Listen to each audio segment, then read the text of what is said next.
De volta aqui no Espaço Online, hoje nós estamos falando sobre mercado de trabalho, emprego, como conseguir procurar um emprego, uma nova vaga com condições mais favoráveis para que isso aconteça. Quem está aqui conosco é o Sérgio Sabino, que é diretor de marketing e planejamento comercial do grupo Michael Page para a América Latina. Sérgio, nós fomos às ruas e perguntamos para algumas pessoas quais são as principais dificuldades que elas encontram no momento de procurar um novo trabalho ou mesmo de enfrentar uma entrevista de emprego. Vamos às respostas. Eu acho que a dificuldade seria a timidez, né? E a pessoa, para conseguir um emprego, geralmente ela tem que ser mais desinibida, ser mais comunicativa, entendeu? E esse fato acaba favorecendo dela não conseguir um bom emprego, uma boa apresentação. Eu acho que não tem muita dificuldade de procurar emprego hoje. Lá no centro tem o centro do trabalho, só você ir lá você consegue rapidão. E também tem muito mercado disponível. Se você quiser, você encontra, velho. Falta de comunicação, insegurança, timidez. Você fica muito nervoso na hora. Tem gente que faz um monte de cagada, esquece, fala um monte de besteira. É difícil. Tem que ter autocontrole. É complicado, né? Bastante difícil, né? As dificuldades são muitas, São né? muitas, elas variam de pessoa para pessoa, de nível para nível, de tamanho, de vontade, nível de carreira, momento profissional. Tudo varia na hora de se comportar para uma entrevista, né? Comentando um pouco sobre as dificuldades em conseguir emprego, hoje em dia, como eu falei, assim, é praticamente impossível quem não quiser não conseguir, né? Assim, as possibilidades são muitas, existem. Claro que para você conseguir as boas oportunidades, as melhores oportunidades, você precisa mostrar diferenciais. Essa competição aumentou muito também, né? Hoje em dia a gente fala, o momento de pleno emprego existe emprego para todo mundo? Quase todo mundo. Uhum. Mas as boas oportunidades, aquelas que vão proporcionar a você uma sequência positiva na carreira, ascensão profissional e social, a competitividade tem crescido bastante. Então você precisa ter sempre esse nível de atenção para a sua própria carreira, para o seu currículo, para o seu histórico profissional. Agora há pouco nós ouvimos alguns jovens, inclusive, né, se manifestando sobre essa questão. E uma coisa que chama muita a atenção é a questão da linguagem, né? O recrutador, ele presta muita atenção, ele avalia muito a linguagem que esse candidato apresenta? Muito, muito. Na verdade, a entrevista, principalmente a presencial, ela tem como objetivo avaliar um perfil não só técnico que o currículo diz, mas comportamental. Então, a maneira que a pessoa reage, a maneira que a pessoa coloca as suas ideias dentro de uma entrevista é uma reprodução do que a gente imagina que vai acontecer no trabalho, na vida cotidiana daquela empresa, daquela companhia. E nós, como contratados por outras empresas para recrutar por elas, precisamos zelar pelos valores corporativos, pela cultura da organização e tentar casar as características dessas pessoas que a gente entrevista com as características e os valores dessa empresa. Então, uma linguagem muito informal, muito difícil de você trazer para um universo mais concreto, a falta de objetividade em algumas respostas, você divagar demais numa entrevista, passam a sensação para o recrutador que não existe foco, não existe motivação naquele profissional. Isso pode reduzir as suas chances de conseguir uma boa oportunidade. Aproveitando que estamos falando para os jovens, né, muitos nos acompanham inclusive, nós temos mais uma pergunta para o Sérgio. Vamos a ela?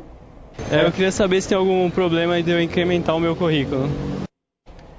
Olha, se incrementar para você acrescentar informações que não são verdadeiras, obviamente que existe um problema, né? Currículo é um reflexo e tem que refletir a realidade da tua trajetória profissional. Por menor que seja a sua experiência, por menor que seja o seu conhecimento de mercado, ele precisa refletir o que de fato você tem como conquista profissional ou pessoal. Se você é um jovem profissional que tem pouca experiência ou nenhuma, você precisa valorizar as atividades acadêmicas que você fez, as atividades voluntárias que você possa ter feito, alguma viagem, algum intercâmbio, coisas que possam trazer para o recrutador uma informação positiva na hora de te diferenciar dos demais jovens. Isso é importante. Agora, colocar informações que você não teve, cursos que você não fez, habilidades que você não possui, principalmente idiomas, que é um caso clássico de pessoas que dizem que falam inglês, as pessoas são entrevistadas em inglês na maioria das consultorias, atenção a isso, obviamente impossível de acontecer. Não minta no seu currículo, isso é quase uma sentença de morte para a sua carreira ao resto da vida. E com relação às outras questões também, muito provavelmente esses dados vão ser checados, perfeito, né? Claro, claro. A checagem de referências, principalmente para os jovens, para os executivos mais experientes, ela é muito comum, né? Você Por mais que você chegue a um determinado momento do processo de seleção, as suas referências, o seu histórico será validado por pessoas daquelas empresas que você disse para as quais trabalhou. Validar suas passagens, se você realmente trabalhou naquelas empresas, qual foi a avaliação dessas pessoas. Isso conta muito no processo de seleção. Sérgio, temos mais uma pergunta que veio das suas para você. Vamos a ela? Como uma pessoa deve se comportar numa entrevista, assim? Olha, não existe uma fórmula mágica, né? É claro que, de uma maneira geral, você precisa sempre se comportar de uma maneira muito educada, formal, né? Não necessariamente em todos os momentos. Depende da área que você será recrutado ou não. O mais importante é demonstrar na entrevista, primeiro, a sua motivação e vontade de estar lá, né? Um pouco de conhecimento sobre a empresa que busca a sua contratação, isso é importante. Mostrar também uma certa lógica nas suas trajetórias profissionais, mostrar o que você fez nas empresas pelas quais passou, quais foram os resultados que você conseguiu, mesmo que não tenha muitos números nos resultados, mas projetos que você desenvolveu, coisas que você trouxe de positivo nas suas passagens profissionais. Isso vai ser muito valorizado na hora de vender o seu perfil para essa empresa que quer te contratar. E Sérgio, no caso, antes de se chegar propriamente à entrevista, como fazer realmente para que o seu currículo chame a atenção de um selecionador? Olha, o mais importante é, primeiro, mantê-lo sempre atualizado, né? Por mais que você esteja muito bem estabelecido na empresa que você trabalha hoje, que você tem boas condições de trabalho atualmente, é sempre importante manter o seu currículo atualizado, dependendo da posição, até em 2 idiomas, né? Em português e em inglês. Isso porque, hoje em dia, as boas oportunidades têm nos procurado com mais velocidade. É bom ter sempre um currículo preparado, isso pode fazer muita diferença na vida do recrutador, porque ele precisa de tempo. Tempo para ele é muito importante, ele coordena diversos processos de seleção ao mesmo tempo. Quanto mais rápido ele tiver acesso às suas informações, melhor.